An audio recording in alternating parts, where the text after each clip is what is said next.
Bonjour à tous et à toutes, on se retrouve pour une nouvelle vidéo. Dans cette vidéo, on va résumer la deuxième semaine de ce Tour de France qui a été marquée par la prise de pouvoir de Vingegaard et la défaillance de Pogačar. On va directement se retrouver pour la première étape de cette deuxième semaine du Tour de France, l'étape 10 qui est arrivée à Megève. Du coup, on se retrouve directement pour la 10e étape de ce Tour de France entre Morzine et Megève. On peut voir le profil ici et on peut surtout voir le profil de la montée vers Megève, une montée plutôt roulante avec des gros pourcentages sur la fin, et c'est Bettiol qui s'échappe tout seul dans cette étape, une étape qui va se jouer au sprint après qu'un groupe de 4 coureurs s'est fait reprendre à 500 mètres de la ligne, et le sprint va finalement avoir lieu entre Nico Schulz et Magnus Cort Nielsen, et c'est Magnus Cort Nielsen, l'homme de la première semaine, qui va s'imposer, alors que derrière Pogačar va faire son sprint habituel et ne va pas reprendre de temps aux autres favoris.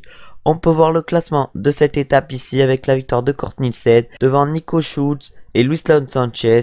Le premier français est Benjamin Thomas, il est 7ème.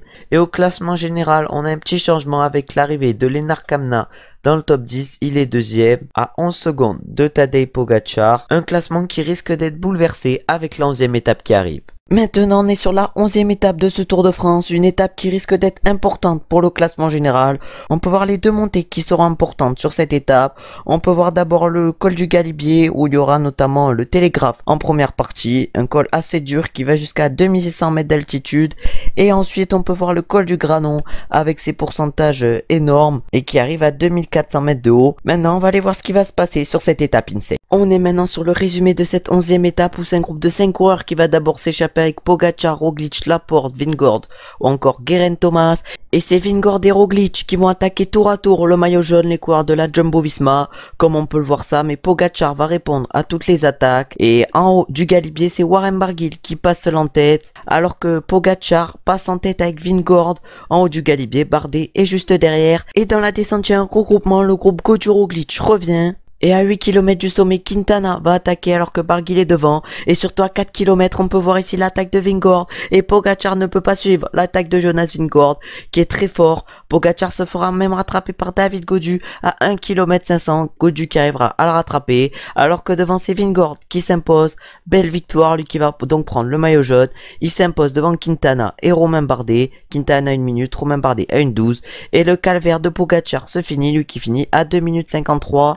Et maintenant, on peut voir le top 10 de cette étape où figure notamment Geraint Thomas en 4ème position, Gaudu en 5ème et Adam Yates en 6ème. Pogačar est quant à lui 7ème. Et ici, on peut voir le classement général provisoire où Romain Bardet prend la 2ème place. Tadej Pogačar lui descend malheureusement pour lui à la 3ème place. Et on peut également voir que Gaudu est 7ème. Et maintenant, on peut voir le temps perdu par les favoris outsiders qui ont terminé hors du top 10. Vlasov a perdu 4 minutes 40, Enric Mas 8 minutes 08, Roglic 11 minutes 31, 12 minutes 17 pour Louis Meintjes, 28 minutes 45 pour Rigoberto Urán et 32 minutes 20 pour Daniel Martinez.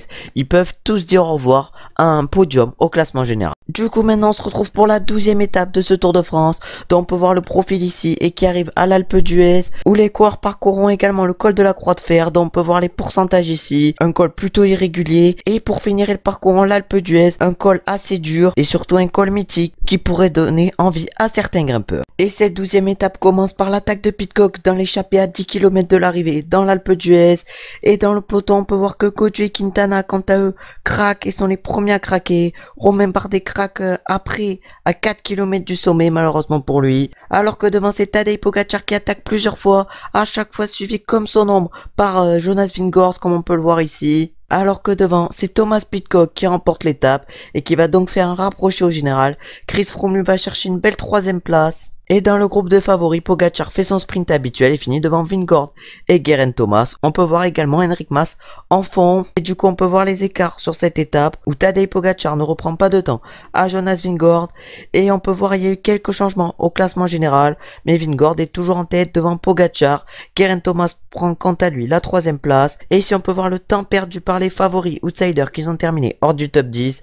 Bardet a terminé à 3 minutes 42 de Pidcock, 4 minutes 01 pour Yates, 4 minutes 17 pour Gaudu, 4 minutes 44 pour Quintana, 5 minutes 29 pour Lutsenko et 6 minutes 06 pour Alexander Vlasov. Du coup, on est maintenant sur la 13e étape de ce Tour de France qui va de Bourdoisan à Saint-Etienne, une étape plutôt vallonnée et c'est les baroudeurs qui vont aller au bout sur cette étape et ça va être un sprint à 3 qui va se jouer entre Mats Pedersen, Fred Wright et Hugo Hull et on peut voir ici que c'est Mats Pedersen qui s'impose magnifiquement sur cette étape. Il s'impose devant Fred Wright et Hugo Hull et remporte ainsi sa première victoire sur le Tour de France. Et derrière dans le peloton, c'est Van Aert qui règle le sprint, mais aucun écart entre les favoris. Et du coup ici on peut voir le classement de cette étape. Du coup Mats Pedersen s'impose devant Wright et Hugo Hull. Kung va chercher la 4e place et au classement général, aucun changement après cette étape. Maintenant c'est au tour du résumé de la 14e étape qui arrive à Mende. Une étape qui va finir en bosse avec la montée Jalabert, dont on peut voir les pourcentages ici, c'est à plus de 10% pendant 3 km. Et cette étape va créer des écarts entre les favoris. Du coup sur cette étape c'est Michael Matthews qui attaque dans l'échappée à 52 km de l'arrivée. Une échappée qui va aller évidemment au bout. Alors que dans la côte de la Croix-Rouge c'est Bettiol qui rattrape Matthews, mais Matthews va le contrer. Alors que derrière c'est Thibaut Pinot qui accélère pour aller chercher la victoire.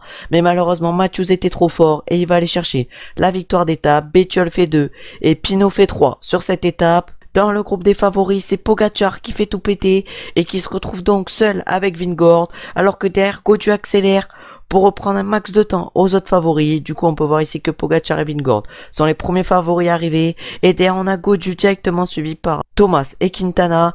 Et du coup ici on peut voir le top 10 de cette étape où Louis Meintjes 10e va faire un beau rapproché au général, et on peut voir du coup le classement général après cette 14e étape, un classement général qui a un peu changé, et on peut voir ici les temps des favoris outsiders par rapport aux vainqueurs. Pogacar et Vingegaard qui ont été les plus forts, Gaudu, Thomas, Quintana derrière.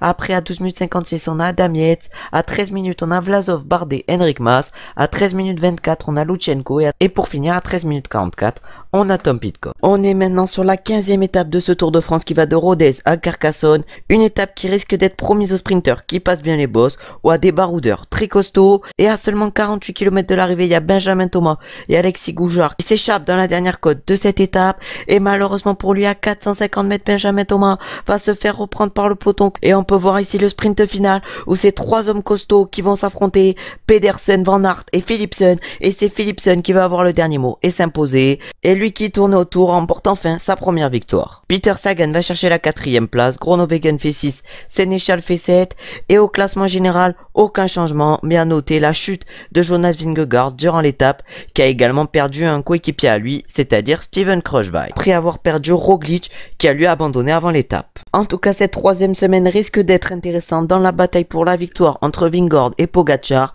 mais également dans la bataille pour le podium entre Bardet, Thomas, Gaudu ou encore Adam Yates. Et cette 3e semaine risque d'apporter des surprises. En tout cas, merci d'avoir regardé la vidéo jusqu'à maintenant. On se retrouve la semaine prochaine pour le résumé de cette 3e et dernière semaine du Tour de France. N'hésitez pas à liker, commenter, vous abonner. Ciao, ciao, ciao.